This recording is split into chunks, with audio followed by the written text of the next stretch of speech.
Halo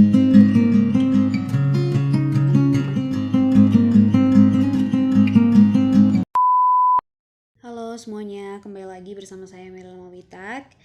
Nah, pada video kali ini saya akan memberikan sebuah tutorial untuk uji nilai normalitas Kolmogorov-Smirnov residual dengan SPSS.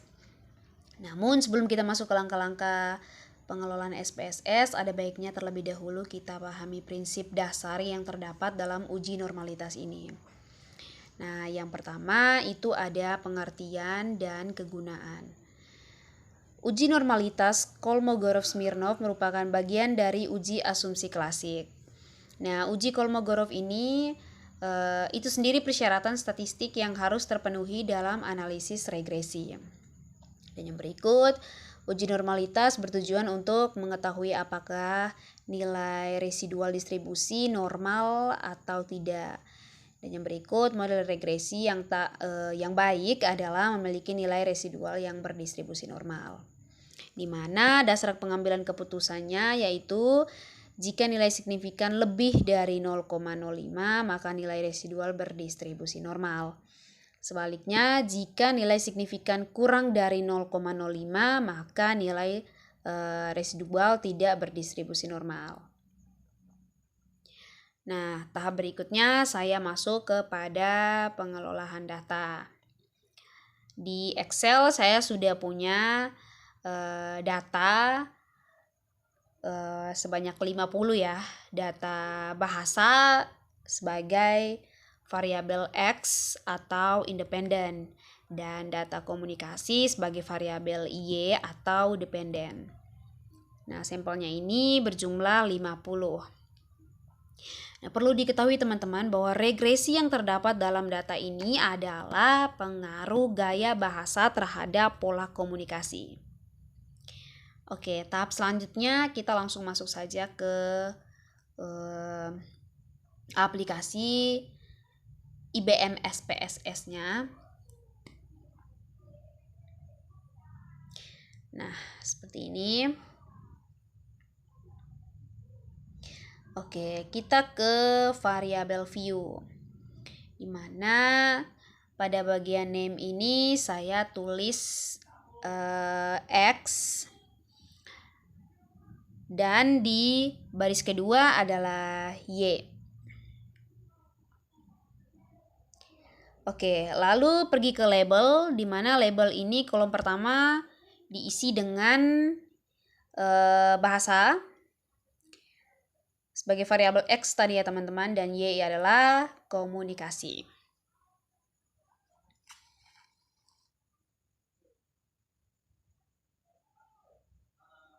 Nah, setelah seperti itu kita ubah dia ke center ya teman-teman, biar dia tidak ke kiri kanan gitu, nilainya tetap di tengah. Nah, setelah itu kita masuk ke data view. Di data view ini kita masukkan saja nilainya dari pengelolaan data di Excel tadi ya teman-teman. Kita copy nilai X dan nilai Y-nya. Nah, ini. Nilai X itu bahasa dan Y adalah komunikasi. Kita langsung copy saja dan kita pastekan dia ke SPSS-nya teman-teman. Kita copy lalu masuk ke SPSS. Lalu kita pastekan. Nah, jika sudah setelah memasukkan semuanya, langkah selanjutnya adalah pembuatan unstandarized residual karena yang akan kita uji normalitasnya adalah nilai residualnya. Caranya kita klik menu analyze, lalu kita pilih regression, lalu klik linear.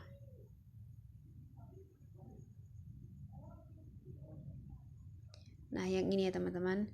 Selanjutnya saya akan memasukkan variabel bahasa ke kotak independen. Yang bahasa ini kita pindahkan ke kotak independen ya teman-teman. Dan variabel komunikasi pada kotak dependen. Kemudian kita klik save. Kita klik save ya teman-teman. Nah, lalu akan muncul kotak dialog seperti ini. Nah, saya beri tanda centang pada bagian unstandarized residual. Lalu saya klik continue. Lalu klik OK.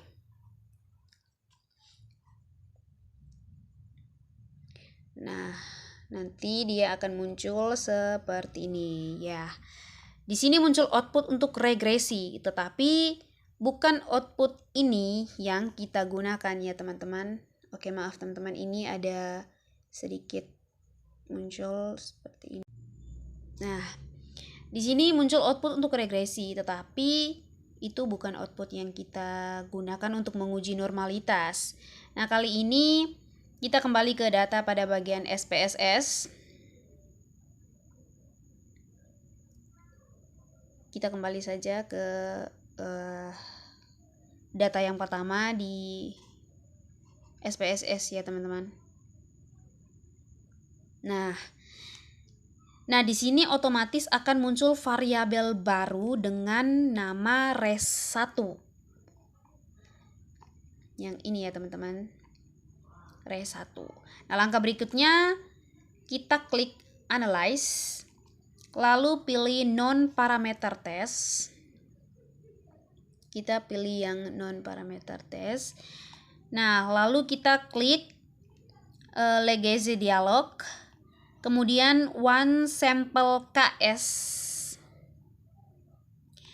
Atau one sample Kolmogorov-Smirnov.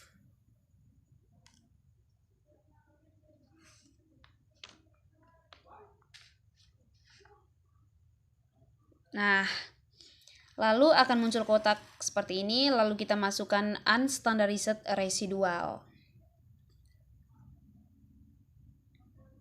Kita masukkan. Lalu centang di normal. Nah, normal ini harus dicentang ya teman-teman, lalu kita klik OK. Nah, maka muncullah output SPSS. Ini yang disebut output uji normalitas untuk nilai unstandarized residual. Tinggal kita interpretasikan saja dari hasil yang sudah kita analisis baru-baru ini. Nah, berdasarkan hasil uji normalitas ini diketahui nilai signifikan adalah 200 atau di mana ini sudah lebih dari 0,05 ya teman-teman. Maka dapat disimpulkan bahwa nilai residual itu berdistribusi normal ya teman-teman. Nah, sesuai dengan dasar pengambilan keputusan yang sudah dijelaskan sebelumnya, yaitu jika nilai signifikan lebih dari 0,05 maka nilai residual berdistribusi normal. Tapi jika sebaliknya, jika nilai signifikan kurang dari 0,05 maka nilai residual tidak berdistribusi normal. Nah, ini dikatakan residual berdistribusi normal karena nilainya sudah lebih dari 0,05.